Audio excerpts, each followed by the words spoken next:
Yan, naglilinis pa. Ayan na sila.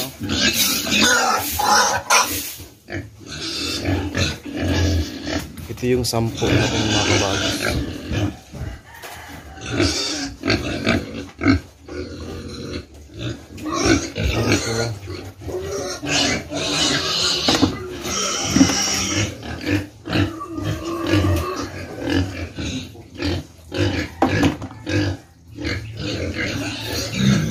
So mapapakain kami ngayon, i-check ko, haluan ko ng ganun yung pagpakain nila.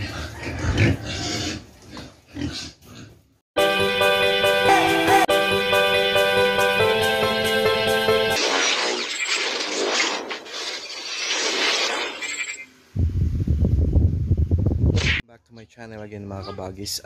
For today's video, ipapakita ko sa inyo kung paano i-prepare yung IOF kasi nakabili na ako yung organic na tinatawag nila.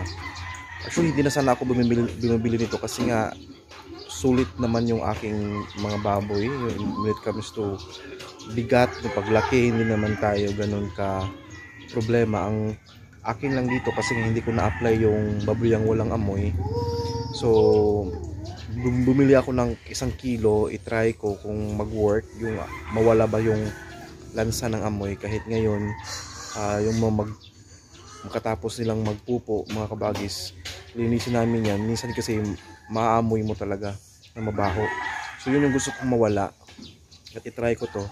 So ngayong umaga i-prepare ko siya kung paano gawin kasi tinitingnan ko lang din yung proseso niya. So dalawang ganito, isang container or isang balde na ganito kalaki, mga nasa 25 liters to 26 liters daw to. So sa mga gusto ding gumamit ng IOF sa kadahilanan na gusto nilang mawala yung bahaw ng kanilang babuyan, so, yung hindi naka-apply ng o hindi nakapagamit ng babuyang walang amoy na may ipa ng palay, so ito yung sigurong alternative na pwede natin gamitin mga kabagi. So i-prepare ko muna. So ito na siya, punuin lang natin mga kabagi.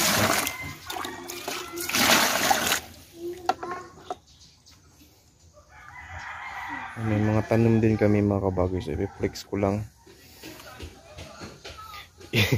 Yung mga ganyan sa asawa ko yan, misis ko, mga tanim niya, and gusto din naming pasanayin yan mga kabagis kasi mahal yung mga tanim na yan. May mga nag-i-inquire na gustong bumili pero sabi namin maliit pa, bumibili pa nga kami. So kapag marami na yan, pupunta doon, straight doon, pwede na siguro kaming magbenta. So mga kabagis, ito yung isang karton ng IOF.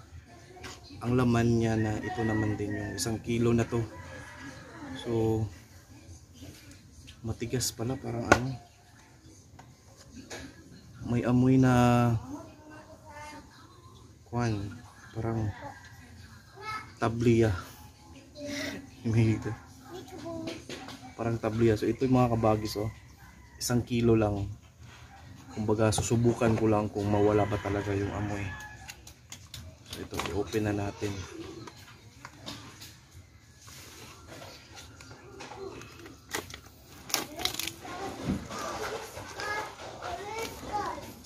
Para siyang amoy na kailangan siguro ito pulbusin muna, no? Pinapawisan ako doon, ah.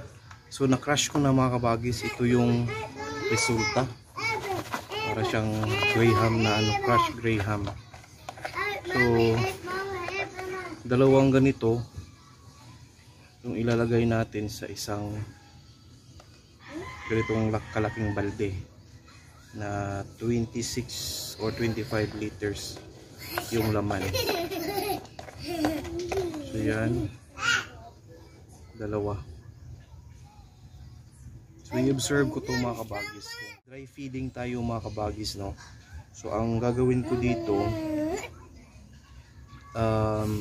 ihalo ko na lang sa tubig nila for the meantime, and then idahan-dahan kong i-inject sa kanila yung pagpapakain ng wet feeding kasi ito yung mabisa dito para sa tingin ko mas mabisa siya sa pag ihalo mo siya sa pagkain. Malasa din daw ito eh. Yan. So ito na i-ano ko mga kabagis, i-mix ko muna.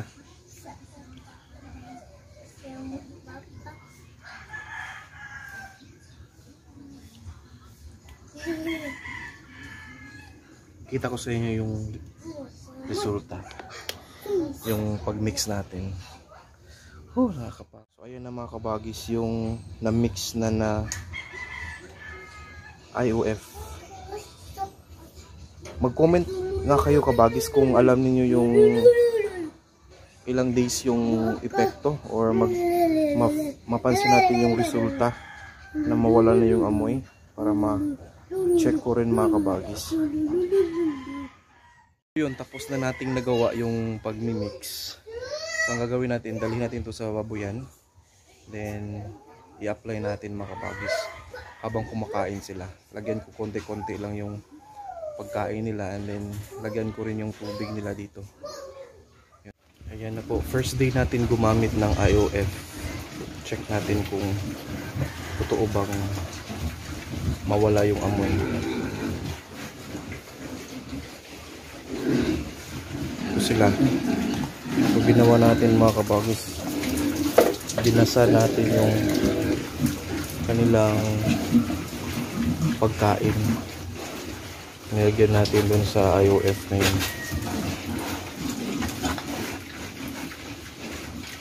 So kung napansin niyo, hindi naman kailangan mag-IOF kung timbang or laki yung ating hinahanap sa ating mga baboy, kasi malaki naman na dahil sa Ultra Pack.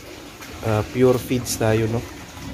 So ang intention ko talaga na gumamit ako ng IOF para sa inyong kaalaman is para mawalan, at least mawala konti yung amoy ng ating kulungan. Yun yung ating purpose, kaya gumamit tayo niyan.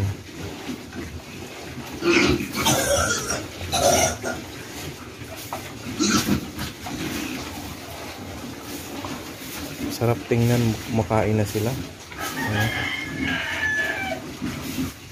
Yun naman yung ibang baboy natin mga kabagis.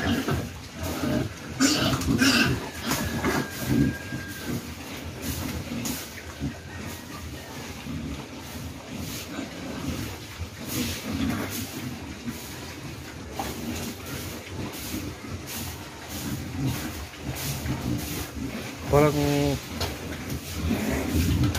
hindi siya advisable yung IOF, na observe ko lang, hindi siya advisable na ihalo sa tubig, kasi parang may lumulubog na something sa ilalim. Kapag ilagay mo dyan, hindi siya konsumo ng baboy, kasi ilulubog lang doon sa pinakailalim.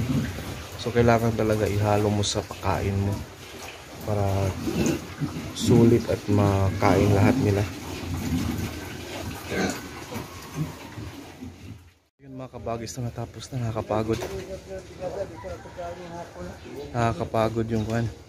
So tapos na nating mapakain, naubos ko rin yung isang balde. Hindi siguro siya kabagis, no? Araw-araw, 3 times a day mo igamitin. Siguro every tanghali ko lang haluan ng ganyan yung kanilang pagkain, kasi kung 3 times a day kasi kumakain sila, tapos 3 times a day ka rin na maghahalo-halo ng ganyan, ang resulta, ubos ka agad yung 1 kilo mo. So once a day lang siguro ako maghalo ng IOF, or twice a day kaya i-observe ko, para hindi naman ganoon kabilis maubos, kasi ang konti lang ng 1 kilo.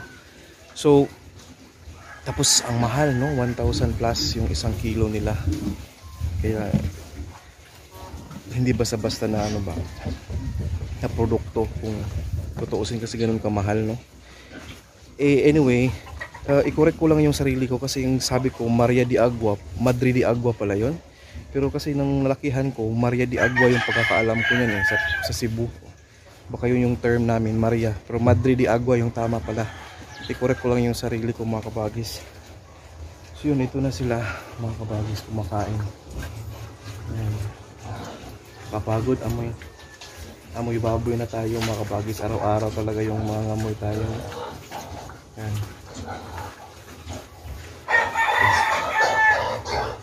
So yun lang siguro muna mga kabagis. Maraming salamat sa inyo, sa ating mga walang sawang sumusuporta sa ating channel. Maraming salamat sa mga silent supporters natin, yung palagi nanonood sa ating mga videos, hindi nga lang nagko-comment.